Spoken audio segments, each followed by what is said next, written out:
Continuing our conversation on subwoofers. This is, again, more of my reactions to some of the comments that I have seen in the first two videos that we did of this. Can we all just agree that not all subs are created equal? Can we just agree to that? Okay? I'm going to tell you, I'm just going to let you into my world here for a second. I regularly, at least, I'm going to say 4, 5, 6 times a year, get called in as a consultant on a band's sound system or on a church's sound system or on a community center's permanently installed sound system or something like that to come and try to make some sense out of the sound system. Because it's all mud, there's no clarity, blah, blah, blah, this, that, and the other, and everything else.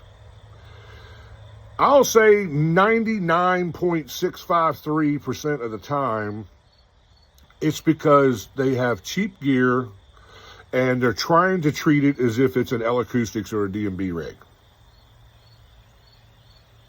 Now, there's a whole lot of engineer error there. There's a whole lot of people mixing that don't have no idea how they're mixing. And then my favorite thing, especially in the church market, when I get called in on a gig like this, their house guy who has exalted himself as all superior in the world of pro audio, and you can take one look at his channel, settings and tell that this guy has no idea what he's doing. Then he wants to stand there and argue with you about what you're trying to do is not correct. And then I usually have to kind of politely tell him to take a seat and just ride out the session. And then at the end of the session, when we get the results they were looking for, now all of a sudden he's humbled and he's wanting to be my best friend. I cannot begin to count how many times I've dealt with that in a church scenario. But the reality of a lot of this stuff is you get what you pay for, dude.